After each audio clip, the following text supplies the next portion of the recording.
What's up, you filthy casuals? Welcome to the Casual Shenanigans Gaming Podcast, a podcast all about the irreverent love of gaming. I'm one of your hosts, Jeremiah, and tonight I am joined by Joel. Heyo. And Papa James. What's up? Dave will be probably joining us later, where I can greet him by the Ranger. I just need to get you to start doing that for me, James. I'm sorry. Do you guys want to start this week with the main topic, or what are you playing this week? Got a preference? We can talk about a little bit what we're playing, I guess. Okay. Well, Dave's still not here. I'm assuming he's interested in the main topic. We'll see. I don't even know what the main topic is. You made the duck. I missed that part. I know, but I didn't check it. I just made it. I didn't add You complain every it. week about all the work you have to make the doc, which is go in and like make copy and rename it. I didn't complain. There was no complaining. That was more of a joke. That was a joke complaint. I made it in 2 seconds. Okay, so we're saying but I didn't look at it once or add anything to it. The quality everyone has come to know and expect. All right, Joel, do you want to talk to us about what you are playing this week? Just been playing Dark Souls 2. That's what I've been playing. You did put that on the doc, actually. You could have referenced the doc and it would have had that. I deleted it, I think, though. Or did I keep it? No, it's there. Still there. Oh gosh, In I guess case I you did. forgot. Yeah. So, yeah, I've been playing through all the Dark Souls with my brother, so we're getting ready for Elden Ring. So we got maybe 6 more bosses left to go. How's the experience? The really hard DLC ones. Yeah, how's the experience of like getting to match up in co-op in Dark Souls 2? Because that's kind of the hardest out of the whole series to actually meet up with people, isn't it?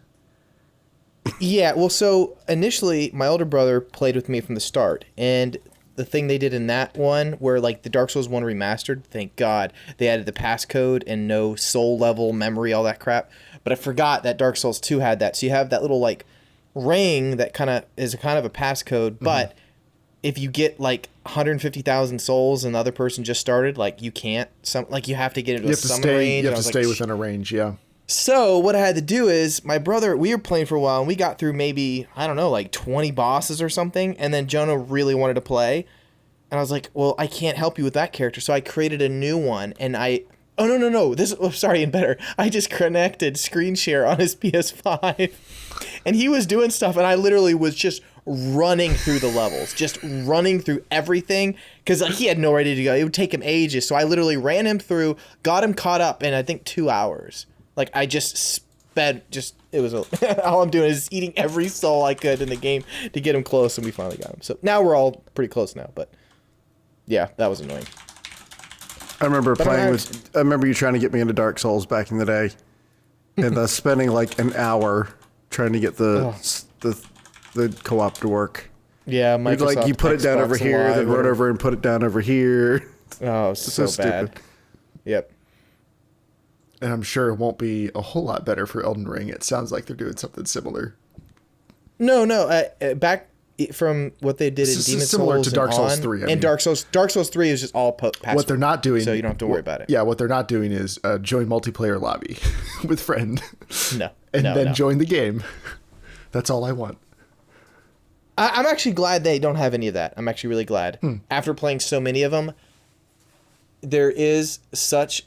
Because of the weirdness of the game, that is what creates the most fun. It really does. Like, there's things that could be really convenient to add, but I think eventually that would actually ruin parts of the... There'd be parts that would be fun, don't get me wrong, that they would make it nice, like you kill a boss and you could just stay around or whatever. But also, there's something that's so fun about, like, okay, me and Jared got through boss, but Jonah is struggling on it so much. But then it kind of is like an adventure, like, we got to bring him along. Like, I don't know, it's like we're going to pull him up the mountain with us.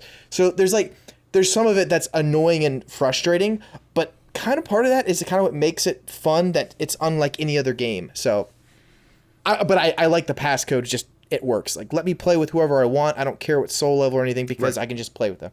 But yeah, the new one does sound good because apparently when you kill a boss in a certain area, you don't actually disappear. You can just continue playing. So I think it depends on the big zones because I think it's a lot of open world section. So I think when you're in an open world section beating maybe bosses within that or not a key one, you just stay. So that sounds really fun. So we'll see. Yeah, anyways, that's what I'm playing. Nice. James, I hear that you have actually been playing something since the last podcast. I've actually played some games. Okay, all right. Walk us Not through many. this. What happened? What happened? I just felt like playing some games, and finally made time to do it. Nice.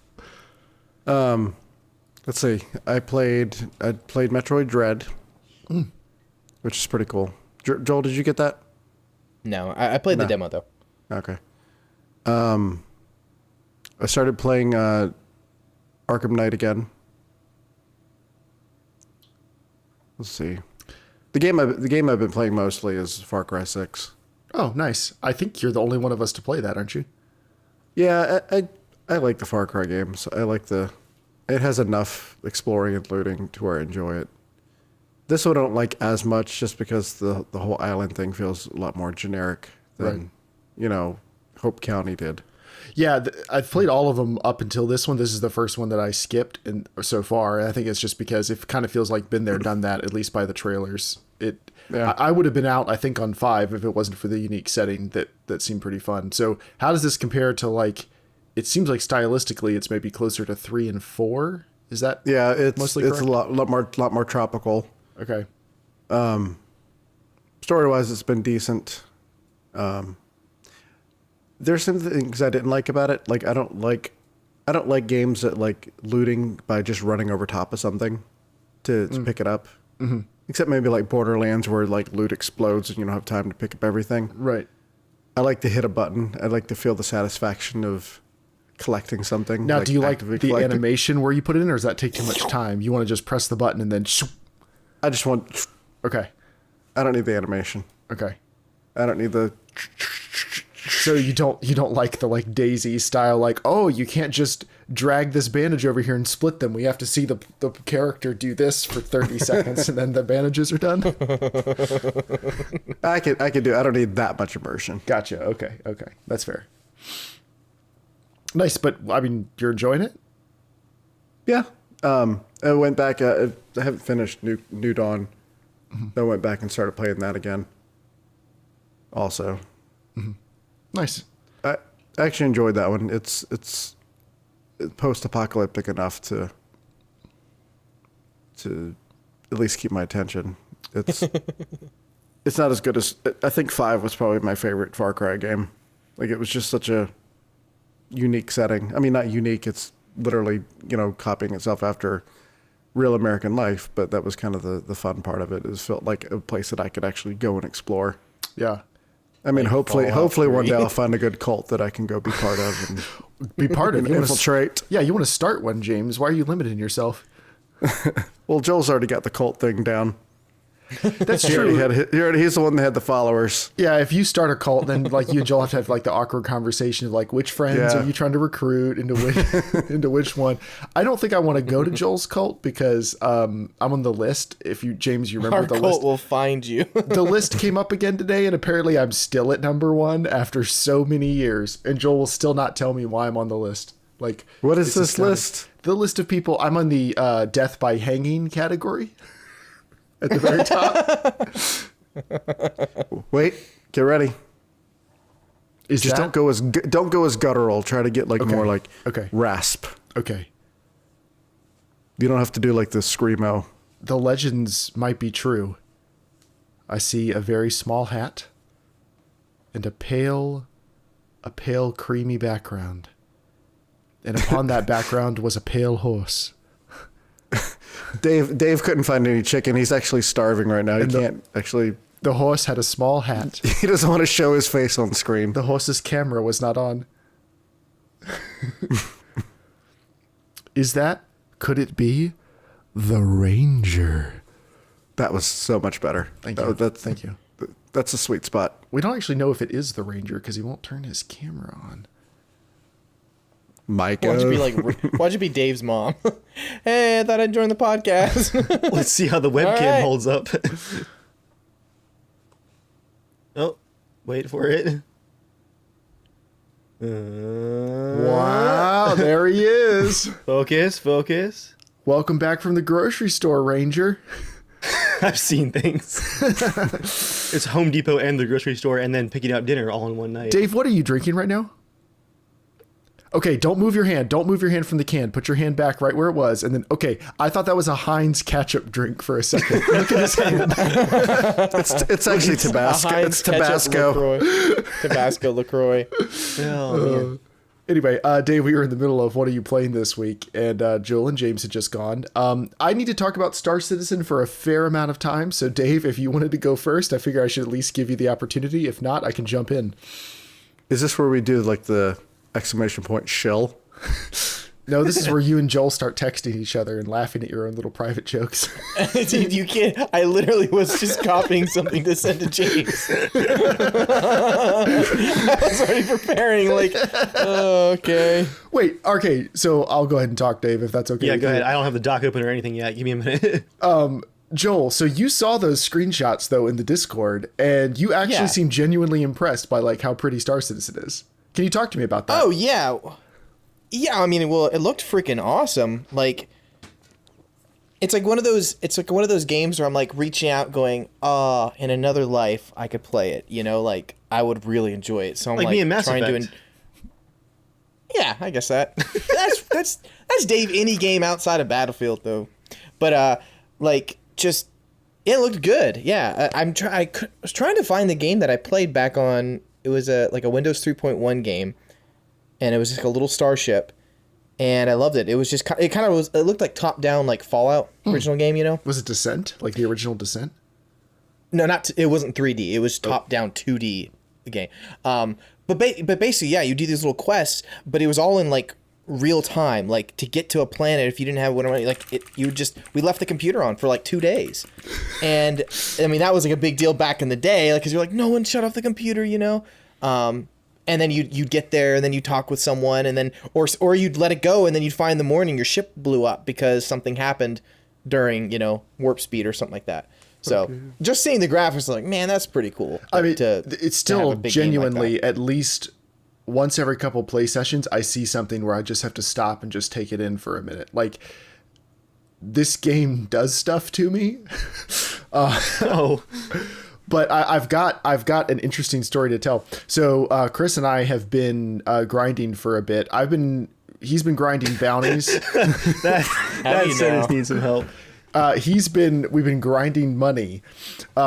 He's been grinding bounties, and he's at the level where like Grinding for money. he's taking on the absolute toughest like AI bounties in the game, and we're shredding them. He can do them solo, or we tag team him. And then I've been getting into mining. So we bought a prospector ship, and I'm going down onto planets and mining quantanium and refining it. And like the thing is, okay, Joel, there are multiple websites tracking the live commodity prices of raw and refined versions of all of the different like minerals in the game. And you're probably thinking like, oh, what is there to mine in the game? 2 different rocks? It's like 15 different things that all have different prices and values and everything. They're all available like in asteroid belts, on planets, on whatever. So I've been going to this planet. I upgraded my mining ship. I figured out my process. I'm getting the raw ore. I'm bringing it back. I'm refining it in the refinery on the space station. And then I'm hauling it to another planet to sell. And I am legitimately having a lot of fun. We saved up enough money that we just bought a Constellation Taurus, which is this is our first ship where we feel like you could live on it. Like it's got multiple bunks, and it's got a big cargo bay and a couple extra rooms and stuff. Like it's beyond just like a small fighter craft or a single purpose. It's like, it feels like our Serenity a little bit. Oh yeah. Do you play that music? I hear it in my head a lot. But it feels like a big accomplishment to us. But anyway, that's not the story. This is the most DayZ-esque story. Do you remember the early days of DayZ, back when like the community was special and stuff, before everything was just horribly toxic? when there was a community. So they were doing. Hey, but honestly, no, we can't say anything longer. They've got a bigger community than Battlefield. So Well, I mean the players, like the way people actually played in the game. You know, gotcha. back when like. The 3 days, the first 3 days when everyone was amazed by how new everything was. Right. So they had this thing called Jump Town, where it's just an event they were doing where there's this one like drug refinery thing on this planet, and you could show up and it's this like hab sitting on the planet, and there's a machine inside that's like packaging the drugs, and you can pick up one bale of drugs. I mean, it looks like it's probably supposed to be weed or something, but they give it some name in universe, and you can carry them, and you have to get them out through an airlock, and then you can load them into your jet. And if you bring them back and sell them, they're worth like $20,000 a bale, which is a lot of money in game. Like that's for that amount of work, that's a lot. So, 10 million GTA bucks. But the problem is, like, they would get things where on these servers, people would be fighting over trying to get, like, be the people in line to get this stuff. So bombing each other's ships and shooting each other and whatever. So this was the last day that they were doing this event. And so me and Chris decided just to swing by and just to see. And we swung by the planet where it was, and there was nobody there. Everything was totally peaceful and quiet, and there weren't many people on the server. So we were like, okay, let's give it a shot. So we land my small craft there, my Avenger Titan, which is a one question. To land something, is it a click or is it actually a maneuver? Like you have to control it. You maneuver. Mm-hmm. Oh, that's oh yeah. Yeah, please. I want to see that. Like, is it something where you got to go and like actually like hover and like if you're not careful, you're dead. Oh yeah. Joel, I like how you tried to keep like a real calm expression while you asked that, but in my head I could hear it. Is it a maneuver? The immersion was that was right. Yeah, you know what I mean. It's like because that's. You know, the best part about Daisy, I mean, with all the shitty vehicles and stuff like that, but still it was fun knowing that the vehicles were so like weighty and crazy that if you can get it up that hill, it's like you feel like that was just an achievement, you know, like you got it up to the right hill, to the right tree without blowing up. Oh yeah. So yeah, I was curious if it was a land and it's like a no. or actually a land. No. And to note, at any moment in Daisy, you could actually be launched into space. Yeah. You'd be part of Star Citizen. You're just like, there's a little bit of that. Yeah. There is a little bit of that in Star Citizen. So we get there, and so Chris is just in his jet hovering, like, you know, he's going to be 2,000 meters in the air, just watching for anybody to come on radar. And I'm just carrying it. I'm filling up the airlock because I have to cycle the airlock to get stuff out. So I want to put as much in the airlock as I can. So I get like 12 bales in the airlock. So this is like 200,000 credits that I've, gotten in 5 minutes here. And I cycle the airlock. I start loading my plane. And then somebody types in the server chat, hey, a friendly cargo ship, like coming into Jumptown. And so Chris types like, hey, that means Dave into the bushes. So we were like, okay, I guess let's just load as quick as we can. I start loading, like, go as quick as I can. Yeah. And Chris types, we won't shoot if you won't. And the guy's like, cool, all good. So we're like, okay, let's just get loaded up. We'll see what happens. Then a stealth bomber, the guy is not in a cargo ship. He's in a stealth bomber. He like warps in, drops a bomb. Like Chris just yells, get inside. Like he just popped on radar way too quick. So I get inside, cycle the airlock. He bombs my ship to pieces. Chris hunts him down and kills him. So we're like, well, crap, because now my ship is gone. Chris is in a ship with no cargo capacity.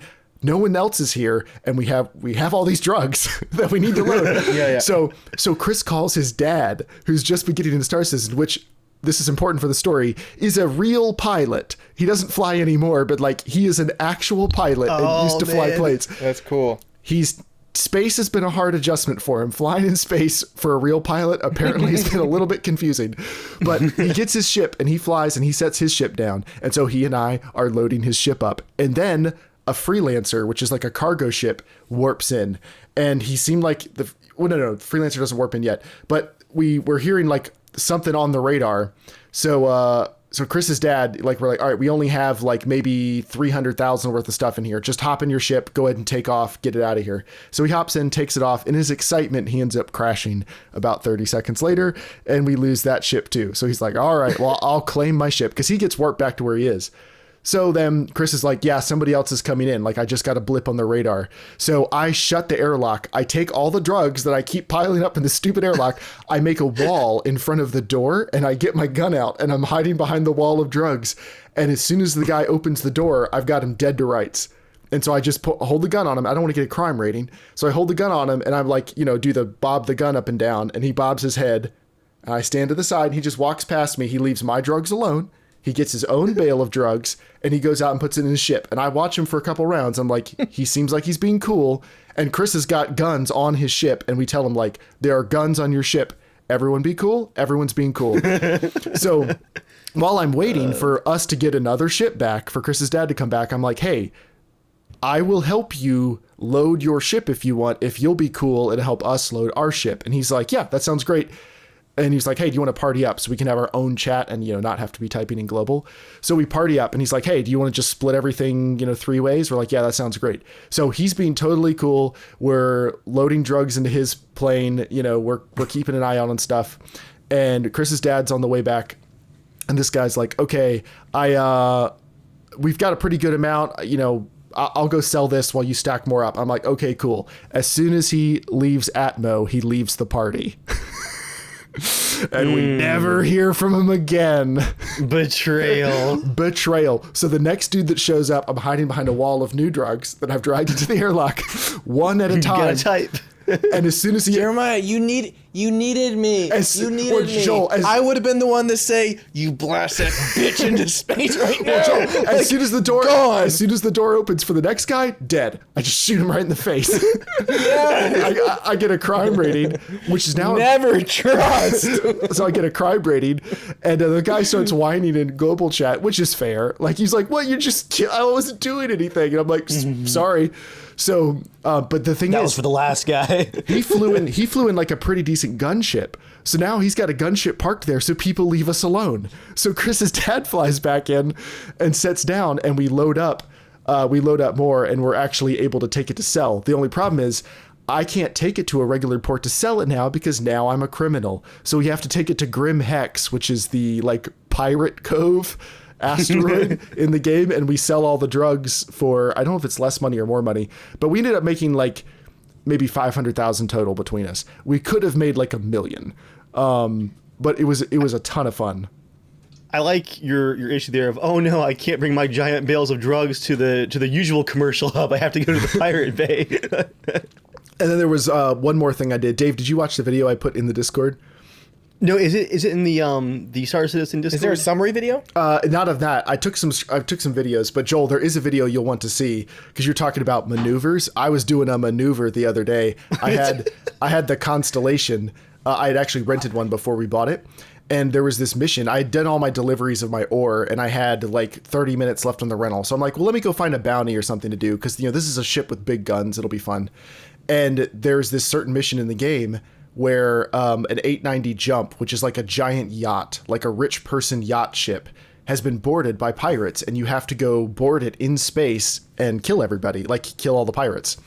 So I fly up to it, and you can see it just like floating. And this video is in the Discord, and I wasn't ready for like an on foot mission. I don't have a gun. I don't have armor with me. I've got nothing. I only have the ship. So I'm like, all right, I'm not sure what my plan is here. Like, I have a spacesuit, but like I have no weapons and no armor. Yeah. So I fly up. Sounds like Dave's worst nightmare. It does. In everyday life. But the top of the 890 Jump, it actually has a like a landing bay. Like, you can land a decent sized ship in this ship, and it's got like a sky port that opens up to let it out. The sky port's open, and I can see a gunfight happening from like kilometers away. I can see the flashes of the people, like the onboard security shooting at the pirates. It looks incredible. So I'm like, okay, I'll shoot it. I'll shoot them through the open landing bay with the big guns from the ship, and I'll kill somebody, and then I'll just EVA my way into the ship, grab a gun. Well, I can't because the ship has a shield around it. So I try to shoot, and it's just hitting the shield and being absorbed. So then I'm like, aha, this Constellation has a snub craft, a small landing craft you can use that can't do quantum jumps, but it's a single seater. Like, you could fly down to a planet, just go look at something and come back up without having to take a tugboat. Yeah, without taking a big ship into orbit. So I hop into the snub, detach the snub, fly that through like the landing bay, like through the shield into the landing bay, and then I Phantom Menace the guys. I slam it into the ground, spin the ship, and like use the ship guns and kill a bunch of the pirates. And I hop out, man. I get a gun, I get armor, and then I open the first door and they kill me immediately. I still wasn't remotely prepared, but I've been having such a great time. The game is the most stable it's been since we've been playing it. We're mining a bunch, we're making great money, we have all the ships we want. Like, I am just having a blast. That sounds freaking awesome. I'm glad I made it in time for that. Yeah. Dave, what have you been playing? Yeah. Oh, sorry. Go ahead, Joel. No, summary video. Oh yeah, and I've been saving clips of a bunch of other things. I'm gonna put together a few more Star Citizen videos if you want to see them. Yep. Yes, please. Okay. All right, Dave, what have you been playing? A little bit of 2042. Working on my dailies. Right, Joel? Working on the dailies. Well, that's the only thing to do in the game. Been playing Halo for Pours, which is always fun. I am generally awful at it, though. I really just need to look up what the weapons are, because every gun I pick up, I feel like I've never seen before. They all shoot in different ways. But Halo's great about that. Like, all the guns have so much character. I want to get some more time in that. Beyond that, just been begging for some Battlefield 5 with the gang. One of these days is going to happen. And we were about to play Battlegrounds, which has gone free to play now. My hope is that a bunch of filthy casuals are out there again that, you know, haven't played like So, we well, haven't just in out of 4 curiosity, Dave, why are you excited for PUBG Battlegrounds? I was curious when you announced that in the Discord. Yeah. Literally just because the game's population had been reduced to the people who played it every single day, and it wasn't fun anymore. Right, but I mean, like, why? Like, there's so many other great games that are similar Yeah, to Battlegrounds. I didn't know you were and such built a on huge it. fan of it. Well, we played a I bunch didn't say I was a back in huge the day. fan. I just want to play more. Okay. When you say so many, what are you referring to? So many. Yeah, you said so many other great games that Jeremiah said that. Oh, Jeremiah. Yeah, Jeremiah. Said Oh, that. well, I mean, like Warzone. As far as Battle Royale game, I mean, in Fortnite, I don't play Fortnite, but people love Fortnite. And Apex. And I think oh, I still yeah, prefer Apex. the pacing of Battlegrounds compared to Warzone. Like, Warzone's a lot I'm of gonna fun. open my office door. Guys, keep going. But Warzone's so fast paced. I liked Battlegrounds slightly slower at pacing. But yeah, the last time we played it with Edgar and I think it was me, Edgar, Shane, and James. Was it you there? Maybe. Was it, I don't it was know. in the map with the castle, and it was like playing ranked all of a sudden. You know, everyone has all Yeah. these crazy skins. It wasn't fun. There weren't casual players anymore. So I'm hoping to play some right now while the population's like 1 million players again, so that just maybe the matchmaking will be a little bit Okay. easier. But then Shane warned us that there's apparently like a required hour-long Tutorial. onboarding you have to do. It's super For long. Battlegrounds? For Battlegrounds, including legacy accounts. That's Yeah. really stupid.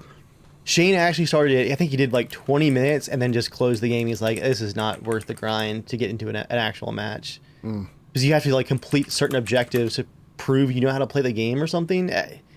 Holy cow. It's a single player game. You know, if you're playing solos, why does it matter if you don't know what you're doing? Anyway, Apparently, it's 10 AI training matches or 4 AI training drills in order to unlock matchmaking. Holy crap. What idiot decided to do that? there's a lot of that question going around ton- these days. Tons of games do that. It's like the bane of my existence when they do it. Yeah. Like, I honestly, Especially when they force you. I hated having to play the intro to Breakpoint, the little we played it to even play together. Like that, before you get to like the main hub where you can meet up with everybody, you had to do like all that stupid stuff. James, I played that so many times because I did I think it was 3 previews of the game, and each time that would be part of it. You had to go through that intro section again every single time. Joel still and Joel still got you beat on fighting rats in Oblivion. Dude, I was speed running, man. Rats don't even catch me. They don't even see me. Last thing I was going to say for what I'm playing this week, continuing to dip my toes into Ready or Not, the SWAT sim. Excellent game. I'm trying to hold off right now because there's a big patch dropping that's going to improve the AI. Right now they're like a little bit cheaty. You tend to get absolutely just blasted by AI who has the reflexes of Superman occasionally. The next patch is supposed to really improve the AI behavior and also remove a lot of those really awful placeholder voiceovers, which is like my only 2 complaints about the game is the terrible voiceovers, the placeholder ones, and the AI being kind of cheaty sometimes. So, you know, they're also adding, I think in the next patch, it's 2 new maps and then new modes for like 4 of the other maps. It's just an awesome amount of content for $40. That game is so good. Yeah, I'm definitely looking forward to playing more of that. But now it's time to talk about the main topic. Now, this is kind of like just an extended news item. We'll go right from this into the news. This is the main gaming item that everybody is talking about on every gaming blog and stuff. So we're not going to like unpack the whole story for you. I just want to quickly get everybody's thoughts on this. Microsoft is trying to buy Activision Blizzard for the paltry sum of $68.7 billion in cash. Cash is wild. When Disney bought Star Wars for $4 billion or whatever it was, I thought that was like, wow, that's a lot of money.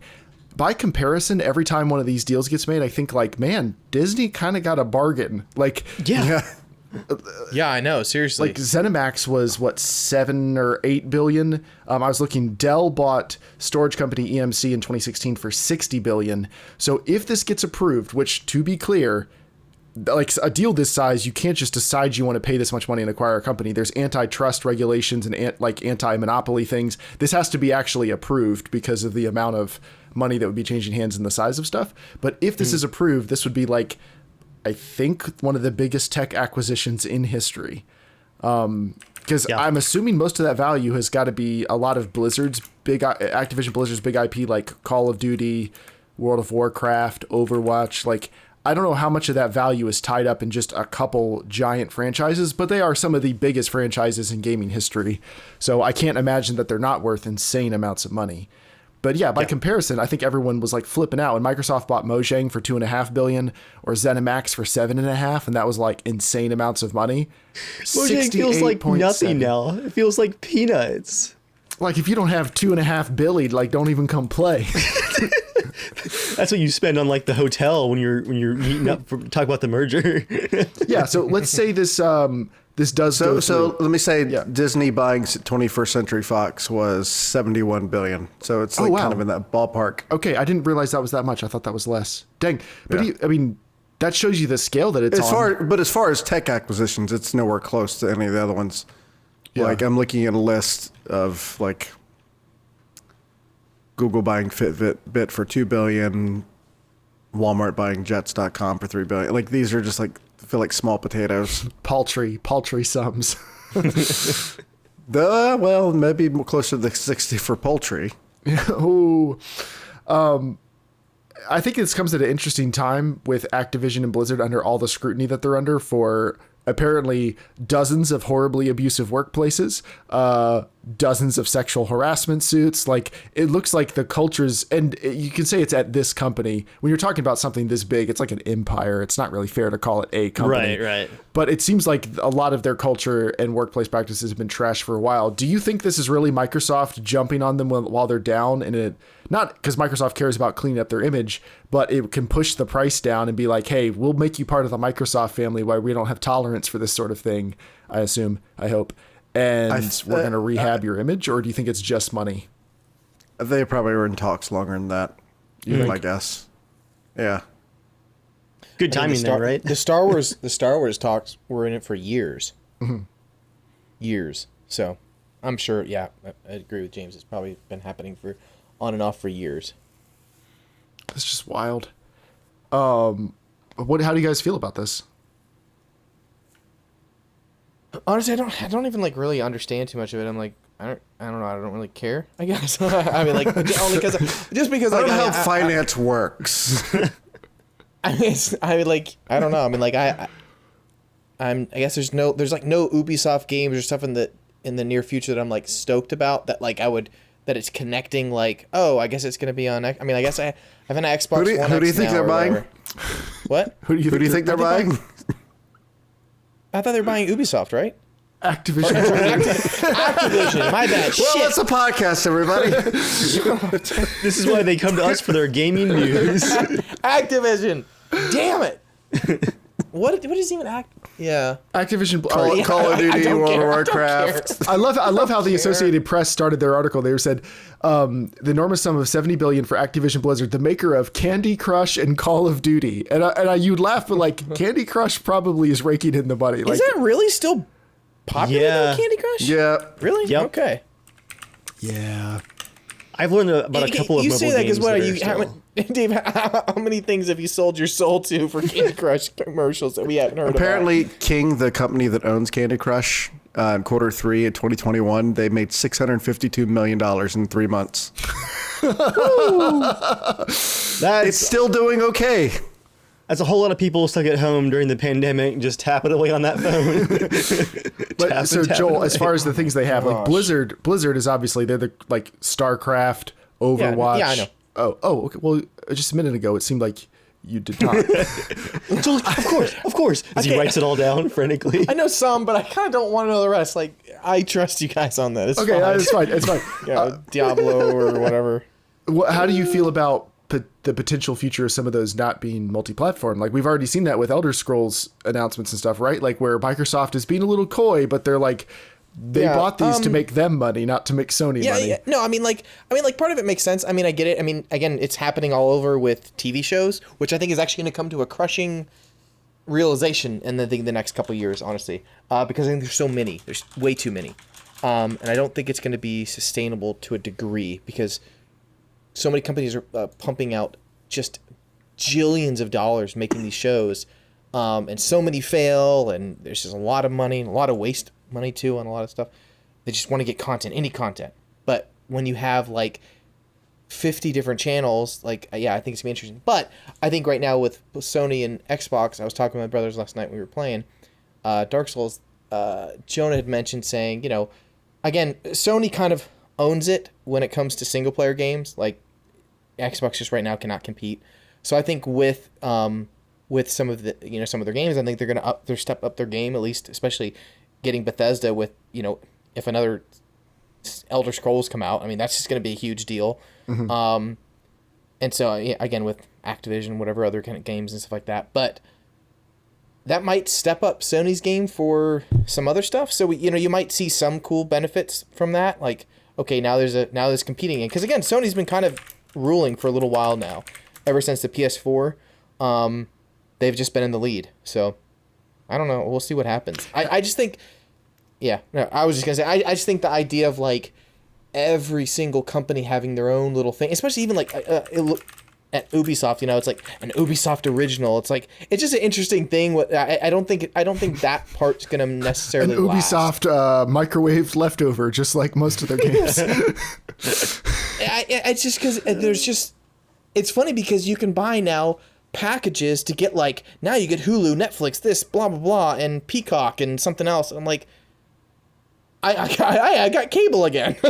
you know, like, it is bad. Wait a second, yeah, like, yeah, it's kind of weird. So, because I mean, again, Netflix is losing major movies now just to their own now because they're just coming down closer to just their own content. I think it's gonna become that at some point soon. Like, it's even funny seeing like other companies going, hey, look, we're celebrating Harry Potter season or whatever. And I'm like, we'll have the movies for 15 days because they're shelling them off to the next service. So I think something's going to happen. I don't know what's going to happen, you know, good or bad, but something's going to happen with that. Cause I don't know if that's sustainable. Like, it's just weird. But at the same time, Game Pass does seem to be very sustainable, and Microsoft, like, I know me and James are like the biggest Game Pass shills here, but they just keep making the service better and better and better. And I think that's an area they're definitely ahead of Sony, is steady month over month income from so many people. And they keep adding more and more games to the service. So it must be financially worth it. But do we know how much money they're making from that for all the stuff that they've bought out games out, or however? I don't think they've actually said, but they have said that it is definitely financially worth it for them, and various smaller studios have said it is financially worth it for them to include their games in Game Pass. So unless Microsoft is just losing money hand over fist, which I can't imagine they would for many, many years. But I mean, a lot of them do, but they do plan that out. Some of them planned for 10 years to lose. Like, it was Netflix, I think, they planned for 10 years. To lose money until it gets, because they got to get enough people to subscribe, and they have to make content too. So I mean, who knows? I mean, that'll be interesting. So my off the cuff guess might be that they actually might be profitable on Game Pass already, because I think about how many people bought consoles and then just would very rarely buy games, but are willing to start a subscription and then just not think about it anymore. I feel like I've paused mine, but I'm probably just gonna start it again because there's so much value to it. It really is becoming worth it to just not worry about it and just keep it active. Because I know, like, for my PS4, I bought some Keystone games to play with you guys, and that was it. Like, I was not a good PlayStation ecosystem customer for them. I wonder if Game Pass is kind of changing that for those kind of people, the casual console buyers. It definitely did for me. 80% of the games I play came through Game Pass. I buy a handful on Steam, a handful on PlayStation. Everything else is Game Pass. So I don't know. I think it makes sense. On the note of the merger, though, Yeah. Acquisition. There's no merging here. Yeah, that's a fair point. James, is definitely right that this has been in talks for a long time, but I follow a few of the Microsoft, the heads of Xbox and some of their leadership on Twitter and whatnot, and I do get the feeling that outside of the obvious business advantages, that there is some feeling from the Microsoft side of things that this is an opportunity to revamp the culture at Activision a little bit, and they're going to kind of take that opportunity to do so by kicking some people out the door in some cases. So I think it's like a 90% business motivated profit, and maybe even a solid 10% of like, hey, maybe we can do some actual like social good here and clean up a company that's really kind of rotten in the foundation. And you assume that's Are they social. buying dice too? You assume that's different type of rotten. You assume that's social good for the purposes of we want to keep this industry strong so we can milk this cow for all it's worth. But that's still, I mean, if they're doing a good thing for their own benefit, it still could be a good thing. What were you going to say, Sure, James? sure. I have a couple thoughts on that. Number one, I think part of why I think it could have been in the talks longer than all this stuff coming out is that they are keeping the CEO on board as part of the acquisition. Bobby I don't know Kotick? if that, yeah. Well, he said he was going to be available during the transition. I thought it hasn't been confirmed yet that he's actually going to stay. On the initial press release, they talked about him staying on board. I guess we'll see. Well, didn't they Although also say that about George did Lucas at Disney? I did. Get the hell off our land!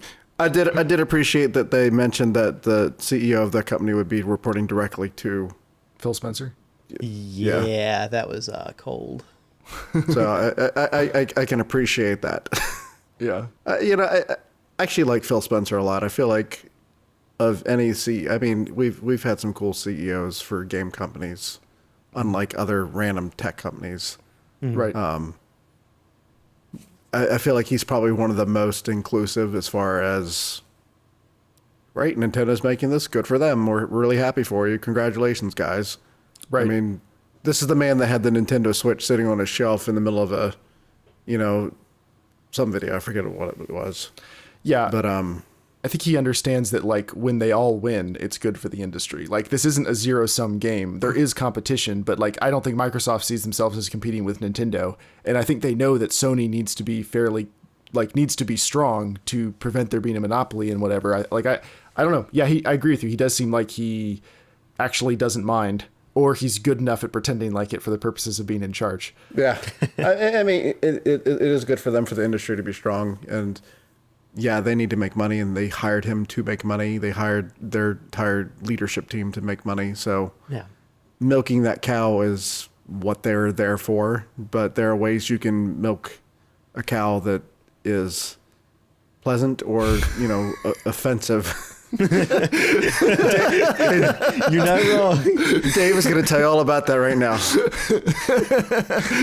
There's ways to pleasantly milk that cow, or there's ways that some You might can warm your find, hands. You can. some might Cow find it milk to you. unnatural. What's the saying? You can wring water from a rock or something like that. What's that old saying? That's You can't get water from a stone? maybe. As far as the acquisition as a whole goes, though, I don't get excited about these just because usually a bigger, more monolithic company is never a good thing for the consumer. So, it's I'm not going to get super excited about a small number of other people making a whole bunch of money and then things possibly getting worse for everyone else down the road. But it is what it is. That's fair. So the fact that Stalker 2 being on day one for Game Pass isn't a good thing? I hope they're getting some good money out of that. It's really all I've got for that one. I'm sure there are. I think that's part of building that hype around that game. Yeah. Because honestly, I mean, Stalker being a great series and all, it's not probably mainstream in any way, shape, or form. Obviously outside of PC. Yeah. But even on PC, it can still be a little bit of a niche. It is. Like, I mean, the majority of their fan base is Germany, Eastern Europe, and Russia. It's huge there, but here in the U.S., yeah, it it sold millions. I think like over the course of the series, like 15 million or so for the 3 games. But still nowhere. Like in Russia, James, I don't know if you've seen it. They have like stalker festivals where like everyone comes out in costume and like camps for the week. And they play like airsoft in like all the stalker outfits, and like some people play as the Snorks, the jumping mutants with like the old rotten gas mask, and like it is a cultural thing in Russia, Ukraine, Germany. It'd be awesome to see it really blow up here. Speaking of leadership, though, I think that GC Game World could probably use some oversight as well. Speaking of corrupt leadership, you know, they've got all kind of stories about their leadership and issues from the early 2000s with some pretty severe wage abuse and stuff like that. So I hope that they're getting paid well, and I hope that the rising tide has lifted all ships at that studio, and that it's not just the CEO now has 28 cars parked in the parking lot. I hope that's a good thing for their studio and the game especially. I've been having a fun little exercise with Joel. What would be the worst acquisition you can think of? and of course, the parent company in all those acquisitions is Disney. So I was going through all of his favorite things, you know, From Software. I talked about Disney buying his, you know, soon-to-be child. Well, I mean, Joel, what if they gave you still exclusive creative like freedom over your kid? But they don't. They don't. Oh, they don't. But they don't. They don't.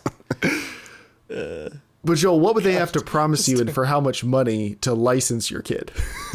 Okay, he was legitimately more mad about From Software than his kid.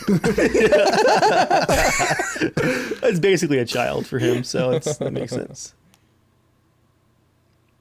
I think we have a couple other news items. The one I want to hit on really briefly is a rumor has been started, and I think it is just a rumor, but a rumor that DICE is considering, or EA, not DICE, EA is considering making Battlefield 2042 free to play. Again, I think this is just a rumor. I think they probably are desperate.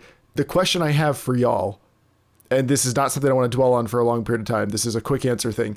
If they did that, if this continues going in the direction that it looks like it's going for this game, is the Battlefield franchise dead for at least a cycle? It already is. If it went free to play, I would laugh so hard because, I'm sorry, no one is going to be playing this sucker. Nobody. Like, I think... Oh my gosh, it's so bad. There's so many people that already played it on trials and stuff, and like it didn't even last like an hour or two into the game. So they had a Steam free weekend, Joel, the first week of December, and the game didn't even reach a third of its peak players during the free weekend. Golly. Here, I'm doing future email. Here we go. Yeah. I still want to know how often does Joel just get a random email from out of the blue that's like, you will be made of lemonade, and the answer is and the president is now lemonade. Dear future me, Battlefield 2042 is dead. You need to tell us which of the gaming ones, like when you get ones, you need to read them on the podcast, just because I don't remember how many of these you've done. I should. Content. Any thoughts from now till 1 year from now? 1 year from now, guys. How dead is Battlefield 2042?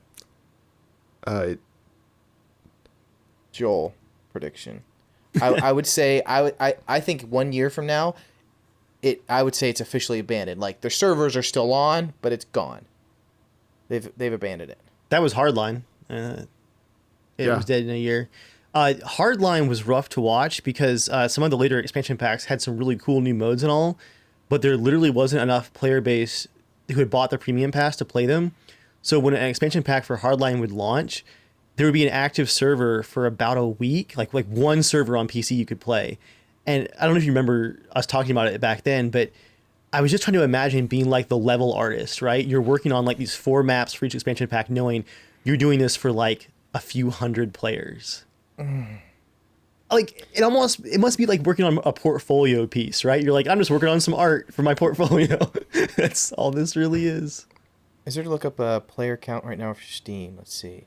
That's when you go to work and say, I'm getting paid, I'm going home. And you literally just check out once you walk out the door. Yeah. And just avoid forums, avoid like Ooh. server analytics, avoid all that stuff, and just do your job and go home and dream about another job one day. Which you'll have soon because EA will lay you off. Oh my god! How many players do you think are playing right now? Are you scrolling, Joel? 2042 on Steam. I'm gonna guess. I'm gonna guess 5,000. I'm gonna give it very close. today's patch day, so I'm gonna say 8,000. 6,500. Price is Right rules. Oh my! American Truck Simulator has 7.7 thousand. People would I'd rather pets. drive a truck than players. Which I can't laugh Oh wow, because- dude! Cyberpunk 2077, 8,000 players right now. Oh my gosh! With no patches in what, Jeremiah? Oh, like yeah. 7 months? What number do you think in line is it on Steam Play right now? 40. Oh my gosh! Star Wars: The Old Republic almost has. It's only 2 players away from having more players than Battlefield 2042. Oh man. I'm guessing it's gosh. number like 45 on the list. I'm gonna say 80. 80s. Yu-Gi-Oh! What? There's a game. Okay. Tell us the number, Wow. Joel. I lost 95. Oh. Okay, and see the thing is like Cyberpunk is a single player game that you Yeah, buy I know. So and at least play like, and then you're yeah, done. Jeez. Golly. They're There's more getting people playing beat. They're getting Skyrim, beat too. handily by Wallpaper Engine. I'll just say that. Skyrim Are you Special kidding? Edition, 24,000 players right now, number 32. I'm surprised Payday's in the top 20. Payday has really kept a strong Payday 2, right? Yeah. Yeah, it's kept a really strong community going. By good gameplay seems to be key. Yeah, gosh, this game is so dead. There's no way. I mean, honestly, even before the end of this year, I think it will be abandoned. Like maybe not officially out, but I think everyone will know it's done because it's just going to cost way too much. Way too much for 6,000 players. Skyrim has 24,000 people playing right now. The thing I'll point out for the player comparisons is Battlefield 4 had more technical issues that made the game unplayable. Like the servers were crashing, the clients were crashing.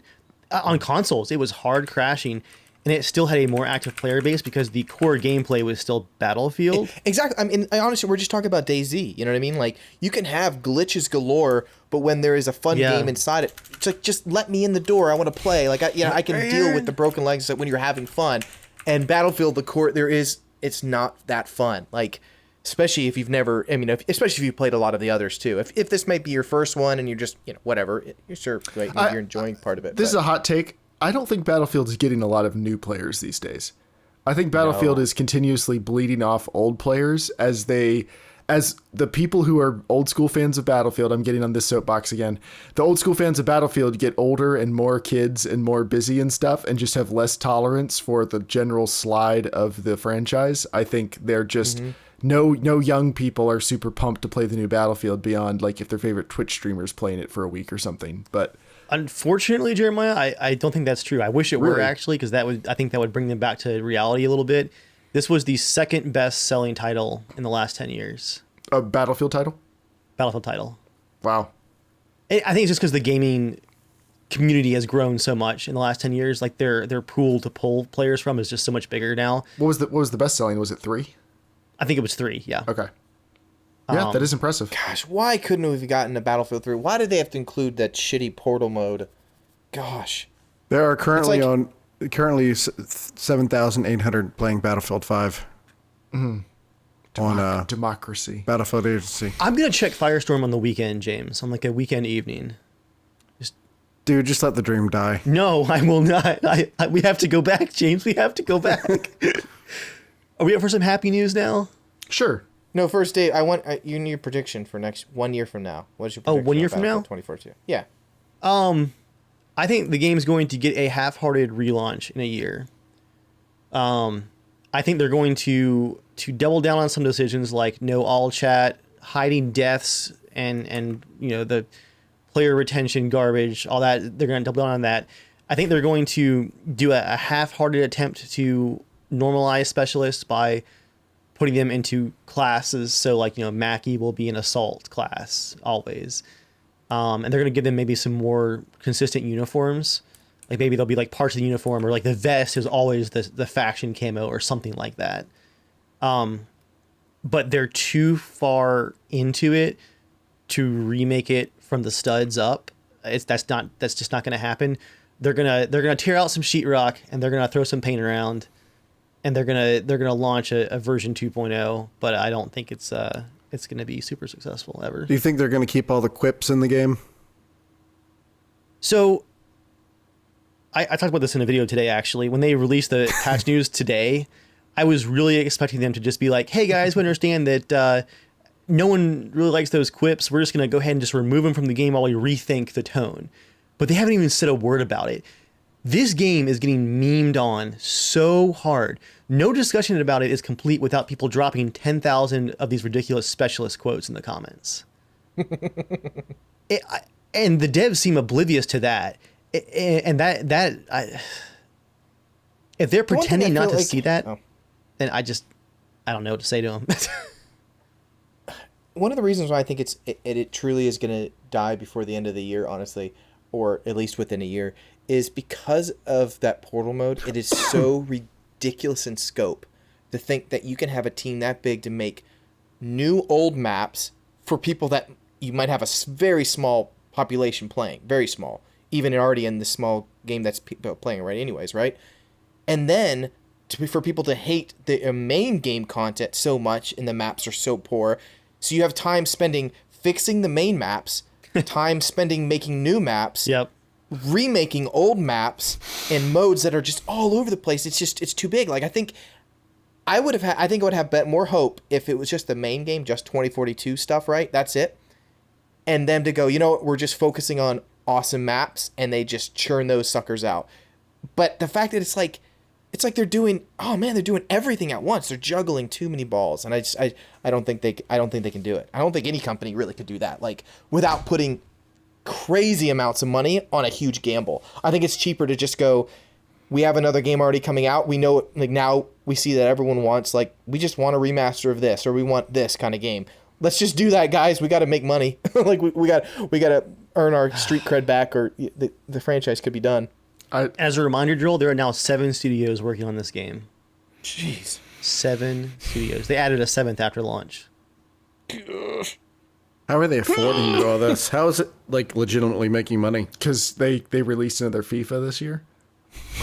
Oh yeah. I mean, again, second best-selling Battlefield title in 10 years. Like they, even let's give them like a 25% refund rate.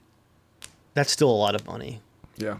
They've doubled down on their stupidity. Yeah, the thing that would be interesting to see, right, is you have obviously development time, right? It's like they're spending all this cash.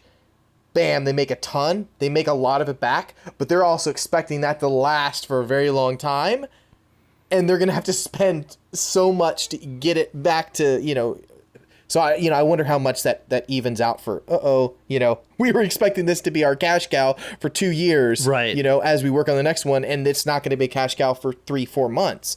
The future money, I think you're right, Joel, is where they're really that's what I mean. Like it's like, sure, yeah, it's got a lot of sales, but there's nobody buying, skins and tokens or whatever. Like there's nothing to get right now. So can you buy skins? No, literally the only thing in the store 3 months after launch, Jeremiah, is the season pass, which has zero information attached to it. You just pay $60 for the season pass with no info on what it includes. Cool. Hey, I think, Dave, you teased there was some happy news. There was some positive There's some happy news. All right. Incredibly fun, realistic World War II shooter, Hell Let Loose, already had a lot of success on PC last year. And then last summer, it launched on PS Plus for free for a month and had a huge population on PlayStation for quite a while there. It's free. It's free. It's not just free for a month. It's like free. Oh, I did not realize that. Yeah, PS Plus, they have a game of the month, and you just get it as long as you have. Yeah. Again, PS this is a game developed mainly by a team of about, I'm trying to remember, he said about 20 developers total. They were just now bought by their publisher, Team 17, for £31 million, with a possible bonus of an additional £15 million for performance as they release some of the PC-only content, like the Eastern Front stuff, now on the consoles in the coming months. So sorry, Dave. What game was this again? I was finishing sending the future email thing. I missed the name of the game. Hell Let Loose, the World War II realistic shooter. Oh, gotcha. Yeah, okay. I thought Yeah. you said that, but I wasn't sure. So yeah, That's $31 million awesome. or 31 million pounds up front, with another 15 million pounds to come. It looks like it's doing really, really well. And as part of that, they're going to continue doing free expansion packs for the game, like new fronts to the war, new maps, new guns. They're doing like a premium light kind of deal where all the maps are going to be free for everyone, and you'll pay for like the uniforms and gun packs for each front as like a payable deal. Dave, just imagine this for just a second, Dave. Oh boy. Imagine Good a news brought battlefield. bad. Joel, this was happy sorry, news. sorry. I know. Well, this is sad, but it's dreamable happy dreams. Like, imagine if they just could they not make just like the cool uniforms? You have a light version of Battlefield, but like the stuff you want to pay for is like, all the really cool tanks and the actual neat things that people want and freaking rainbow unicorn crap. Get that out of here. Joel, put that in some other game. I'm gonna link you to what they're posting for their cosmetic DLC. You're going to love it. It is all lore correct, but it's like really rare units that fought in the war. So Like like Santa Claus and his reindeer. James, don't I'm do sorry, this. Father Winter. Sorry. Do you think that's gonna get worse within a year? In a way, I hope so. I want them to double down. I want them to sell even worse quips you can make other people hear. I'm a little If there was a way to pay for it, $2, yeah. I would buy the I'm a little teapot one. Let's put another shrimp on the bobby. Like Go ahead, Jeremiah. they could lean into it. I'm just saying, there's multiple ways out of this. If everyone's memeing on you, you have an opportunity. That's all I'm saying. I will take a stab here into Joel's immersion gut, seeing he's stabbed my Battlefield immersion gut so many times. Halo Infinite, Joel, is already swirling around the drain. I know. Dude, the amount of people wearing the cat ear helmet last night, and then the just ridiculous like glowing skull stuff, and just the time between rounds alone, so that they can pan the camera past your squad so that you can see all of the cool cosmetics. The time between remember when they go rounds beep, is long. beep, and you just play? Dude, the downtime is so long between matches. But you need to because stare of at all that the one cosmetic pose stuff. where you're staring at the guy's flexed booty on camera that everyone likes to use. Yeah. What's the other bit of news I see in the doc there? Let's land this plane. What if we didn't, though? What if we did? Jeremiah, you've probably heard this story. I actually have not. You haven't. I'm going to focus in on Joel here for a second, because I feel like he's going to have the best reaction to this new generational stupidity. Joel, do people do dumb things for internet attention these days? Yeah, of course. All the prank channels from the last 10 years. What do you think might be like the most ridiculous thing that someone's done for internet attention?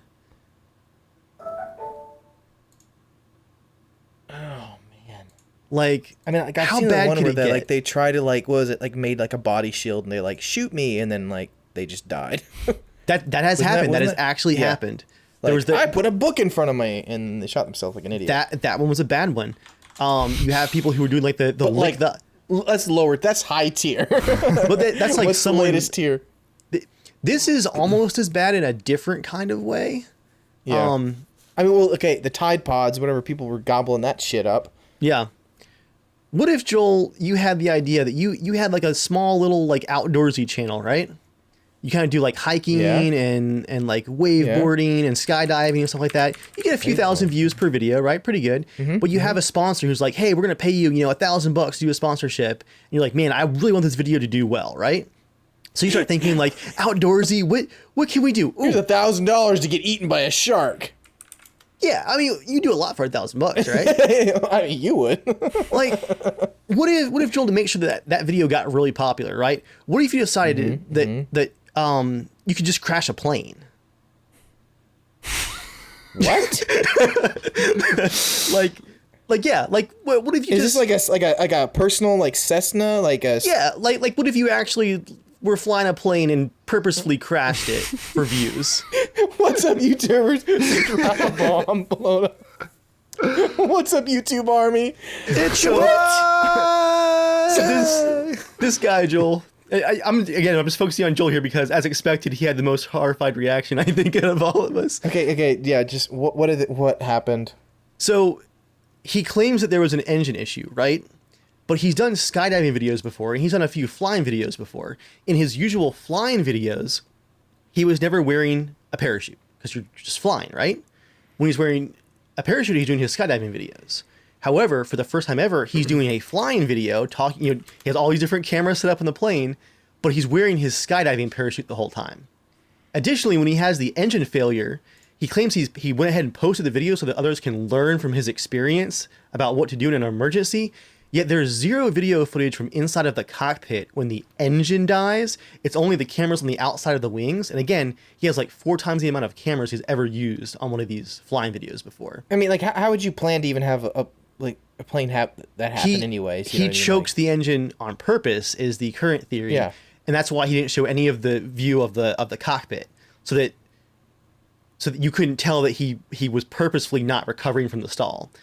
He did this over a national park, like one of the ones in California that is pretty empty, but he, no joke, bails out of the plane and lets it slam into the ground in an area where there could have been people hiking.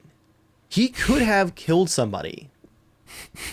He did this for what was probably a very small amount of money, like maybe $1,000.